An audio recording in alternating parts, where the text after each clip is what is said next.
آج 25 دسمبر ہے جی. آج بابا قوم بانی پاکستان قائد اعظم محمد علی جناح کا 149واں یوم پیدائش ہے اور پوری قوم کی جانب سے بابا قوم کو خراج عقیدت اور خراج تحسین پیش کیا جا رہا ہے. ظاہر ہے کہ انہی کی بدولت آج ہم آزاد فضا میں سانس لے رہے ہیں اور جو اس وقت قیام پاکستان سے پہلے جو مراحل گزرے اس کے اندر ظاہر ہے قائد اعظم کا اپنا رول تھا اور بڑا کلیدی رول تھا.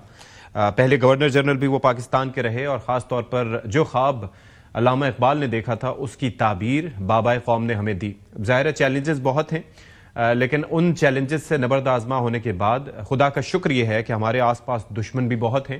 کچھ ایسے دشمن ہیں جو ہمارے ہمسائے ہیں ان کو تبدیل نہیں کر سکتے, کچھ ایسے ہیں جو دور بیٹھے ہیں لیکن سازشوں میں مصروف ہیں. لیکن اللہ کا شکر ہے کہ یہ پاکستان مملکت خدا داد آج ایک ایٹمی طاقت بھی ہے.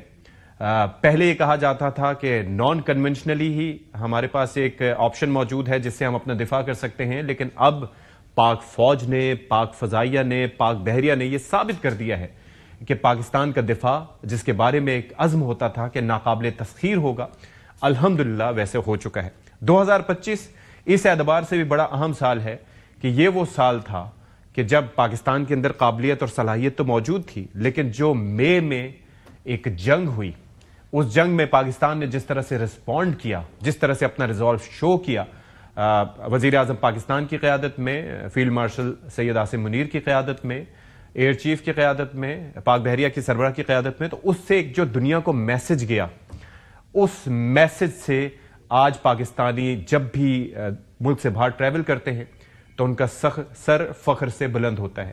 ساری دنیا میں جہاں جہاں خبریں دیکھی جاتی ہیں, سنی جاتی ہیں, وہاں پر یہ بات پتہ چلتی ہے کہ جی پاکستان کوئی قوم ہے جس نے اپنے سے سائز میں بڑے دشمن کو پچھاڑ دیا, اور یہ بہت بڑی بات ہے. اور آپ یقین کیجئے کہ جو بیرون ملک رہنے والے پاکستانی ہیں ان کے لیے کتنے فخر کی بات ہوگی کہ آج وہ جہاں پر بھی جاتے ہیں پاکستان کا تذکرہ سنتے ہیں.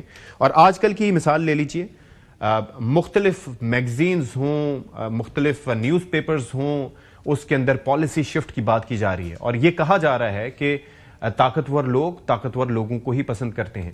ایسے لوگوں کو پسند کیا جاتا ہے جو باعزت ہوں, جو خوددار ہوں, جو اپنا دفاع کرنا جانتے ہوں. تو اسی وجہ سے جگہ جگہ اس کی بات ہو رہی ہے. ایک تو یہ چیز.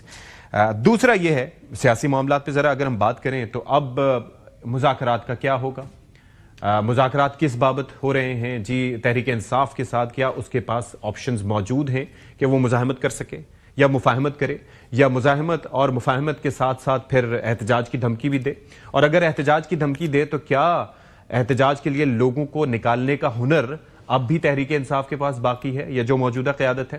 پھر ایک مذاکراتی کمیٹی ہے جس کو خود تسلیم نہیں کرتے پی ٹی آئی کے اپنے لوگ اور کہتے ہیں یہ وہ لوگ تھے جو کہ دھوکہ دے کے گئے, جو پیٹھ میں چھرا گھونپ کر گئے, تو ان کی قبولیت کس طرز پہ ہوگی. اور پھر ایک جانب سے معافی کا مطالبہ ہے, دوسری جانب الیکشن کا مطالبہ, تو نہ جانے کیا کیسے ہوگا.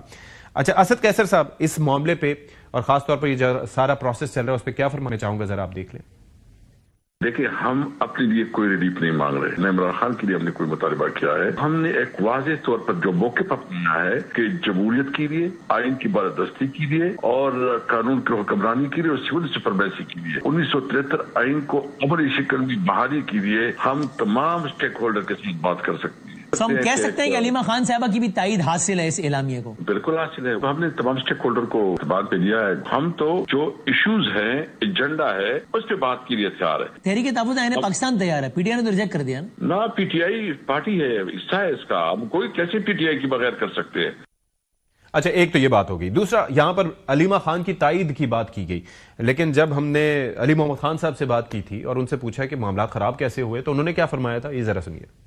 سیاسی قیادت جب اپنے لیڈر سے ملے گی تو وہ ان کو پراپر گائیڈ کر پائیں گے. وکلا ان کو کیسز کے بارے میں تو گائیڈ کر سکتے ہیں, فیملی ممبرز اور میٹرز کے بارے میں, لیکن جو آپ کی سیاسی قیادت ہے جو عمران خان صاحب کے ساتھ پچھلے 10-15 سال سے چلی ہوئی ہے, ان کو خان صاحب کی طبیعت کا بھی پتا ہے کہ کون سی وہ چیزیں ہیں جو آپ خان صاحب سے منوا سکتے ہیں. بہت دفعہ ایسے ہوا ہے کہ ہم نے خان صاحب کو کسی چیز پہ منوایا ہے.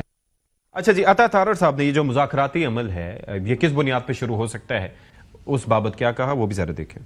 مذاکرات کی ایک ہی صورت ہے، پہلے معافی مانگیں، معذرت کریں، شرمندگی کا اظہار کریں اور کہیں کہ ہم دفاعی اداروں کے خلاف کیمپین نہیں چلائیں۔ جو باہر اکاؤنٹس آپریٹ ہو رہے ہیں، جو ملک کی سالمیت پہ سوال اٹھاتے ہیں، گالم گلوچ کرتے ہیں، ان سے اپنے آپ کو ڈس ایسوسیٹ کریں تو ٹھیک ہے، پھر بات کرتے ہیں اور معذرت کریں کہ جی ہم یہ غلط بیانیے پہ چل رہے تھے، ہم ایک اوور آل نیشنل ڈائلاگ چاہتے ہیں ملک کی بہتری کے لیے۔ اچھا، اور جو میں نے تذکرہ کیا کہ کیا یہ جو مذاکراتی کمیٹی ہے جو خط بھی لکھ رہی ہے کہ جی پیرول پر لیڈرز کو رہا کیا جائے، اس طریقے سے فیسیلیٹیشن کا کام کر رہی ہے، تو کیا اس نے موجودہ پی ٹی آئی کو اعتماد میں لیا ہے، جن کی بابت یہ کہتے ہیں کہ ان کو تو ابھی کچھ پتہ ہی نہیں ہے کہ سیاست کس طرح کرنی ہے؟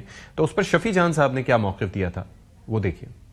فواد چودھری صاحب ہو گئے، عمران اسماعیل صاحب ہو گئے یا محمود مولوی صاحب ہو گئے، یہ وہ لوگ ہیں جنہوں نے عمران خان صاحب کو مشکل وقت میں چھوڑا، یہ وہ لوگ ہیں جنہوں نے مشکل وقت میں تحریک انصاف میں چھوڑا قوم پر۔ اب یہ کس مینڈیٹ سے یہ چیزیں آگے لے کے جا رہی ہیں، اس کا علم ان کو بہتر ہوگا۔ آل رائٹ جی۔